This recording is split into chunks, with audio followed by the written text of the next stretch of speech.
Celtics, Heat, Eastern Conference Finals. We're here. Let's dive deep into it and preview what should be a phenomenal series. Three ways Miami wins this series. The biggest matchup problem for Boston, Bam Adebayo. Even though Tice is roughly his height, Bam has a big edge in physicality, rugged strength, athleticism. Bam put up 21 and 12 on 18 free throw attempts in Miami's win over Boston in the bubble.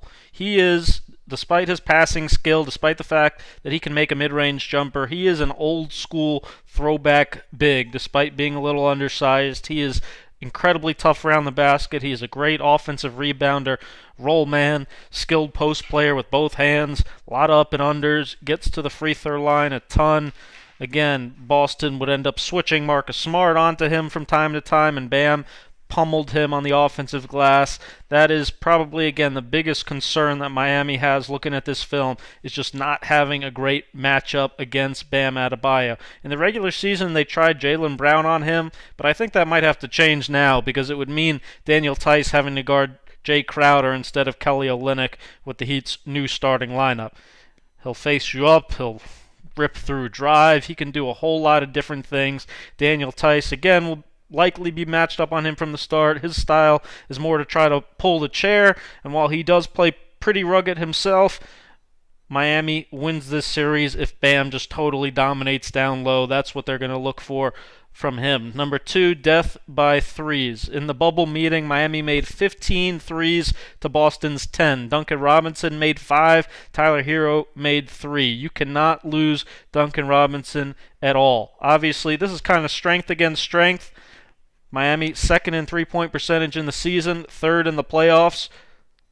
Boston second in opponent three-point percentage during the season, first in the playoffs. You cannot make mistakes like this, though. Jaylen Brown rotating to Derrick Jones Jr. off of Duncan Robinson. Brad Stevens literally after this screamed, "JB, no!" Cannot make rotations, have to know your personnel. Kemba Walker likely will start on Duncan Robinson. Usually does a pretty good job guarding off-ball shooters, but he's going to have to be in Duncan's jersey all game long, chase him around the court, not give him any clean looks. Certainly can't lose him like this in transition. He will absolutely destroy you. One of the biggest dead-eye shooters in the league. You cannot be lazy on your closeouts like Jaylen Brown is here. You have to have the sense of urgency that this guy is, for all intents and purposes, Klay Thompson every time he catches the ball out here. He is an unbelievable shooter, and Boston has to treat him as such. On top of that, though, like I said, he's not the only one. Kendrick Nunn plays almost like a poor man's version of him a little bit. Jay Crowder has been shooting the living crap out of the ball since they got him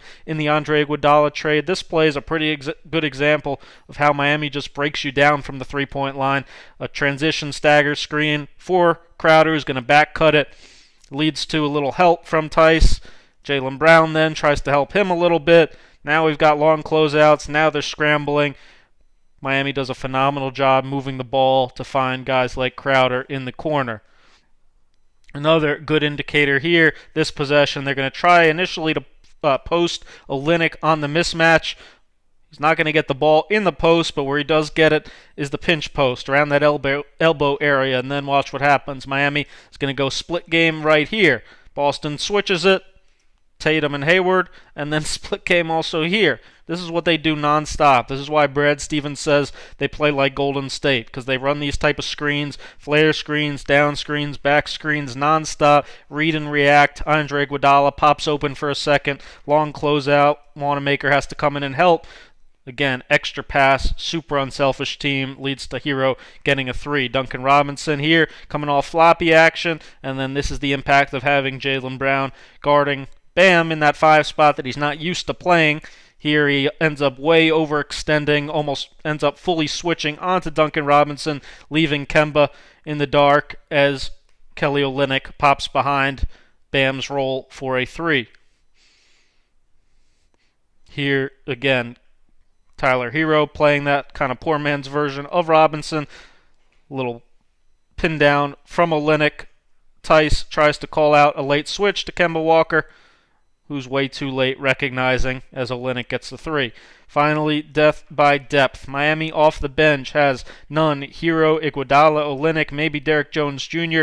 You can make the argument that all of those guys are better than Boston's current bench of Wanamaker, Semi-Ojeleye, Williams, and Williams. Make no mistake about it, Miami needs to pummel Boston in points off the bench. Tyler Hero, we saw his three-point shooting, but he is far more than that. He is a scorer. He is big time at getting his own shot off. He has phenomenal swag. He is not afraid of the moment. He takes a lot of big time shots, and there will be games where this is absolutely the difference. Points off the bench. Miami needs to look to absolutely punish Boston every chance they get. Here you see the impact again. Duncan Robinson's gravity coming off, whole bunch of off-ball screens with Bam being ready to pass, forces again another long closeout.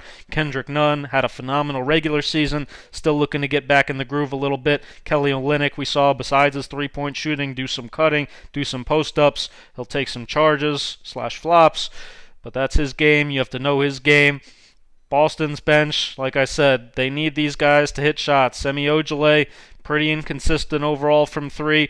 They can't be living with him making 1 out of every 3 in the playoffs. He needs to be consistent. He needs to knock down shots. Brad Stevens going to run a lot of these good actions, leading to swings, open looks for guys off the bench. The onus is going to be on them. Guys like Grant Williams, can you come in, make big shots in the playoffs?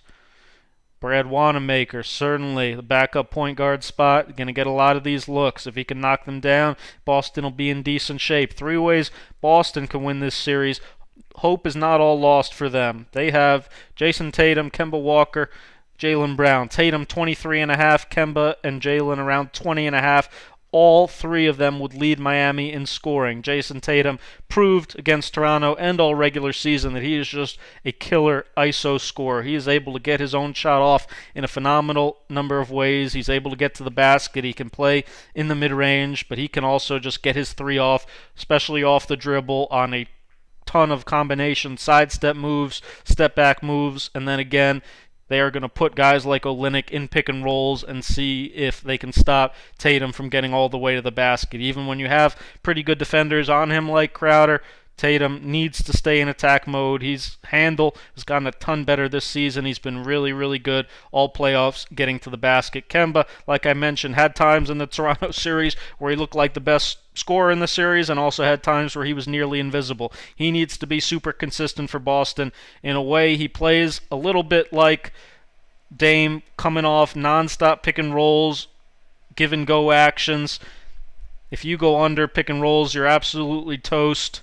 If you drop on pick and rolls, you're absolutely toast. He is great at this quick pull-up on a dime off the dribble. That is his game. Jaylen Brown, he's the most athletic of the 3. He's going to play the slasher-type role, put the ball down in transition. They're going to run some of this horns dribble action for him, turning the corner here to his strong right hand. Loves that kind of underhand scoop floater.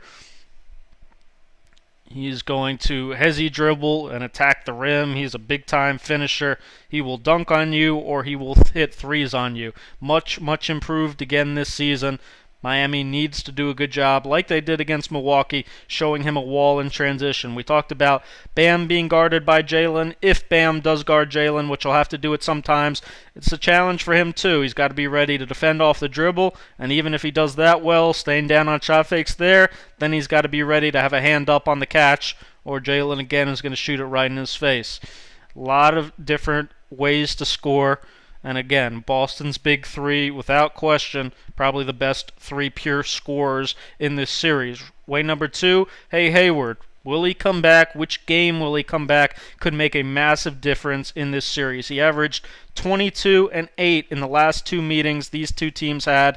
He is another guy who's a very efficient scorer. He's great at keeping his man on his back in the pick and roll, finding ways to get to his kill spots in the mid-range, to get to the free throw line, to get to the rim, even if it doesn't always look pretty. He takes contact. He gets to the basket. He scores on a wide variety of kind of awkward bank-type shots. Again, he might come off the bench. He might push Marcus Smart back to the bench, but he is another real threat who makes Boston's bench much more imposing because of his scoring ability. Last reason, you probably weren't expecting this one, but can play Cantor. Boston might be able to find something with Enes Kanter at the backup 5. Brad Stevens tends to go off feel at that position, and he no doubt saw the tape where Kanter was a big problem for Miami in their bubble matchup. He had 10 points and 5 rebounds, all offensive, in 15 minutes when they last met. Kelly Olynyk, I showed you the things he does well. One of the things he doesn't do well, playing rugged guys with physicality. Kanter, again, is an old-school big. He will offensive rebound. He will back you down, get to his left shoulder hook usually. And if Boston can get some good minutes out of him, if he's able to competently guard somebody on defense, you might be able to create some offense, again, just through his offensive rebounding, through his post-ups. If he's a pleasant surprise for Boston at the backup 5 in this series, that would be a huge boost. Make sure you subscribe. Make sure you hit that thumb up. Stay tuned for part 2, talking about Jimmy Butler, Marcus Smart, the key plays for both teams, and my prediction for the series. Thanks for watching.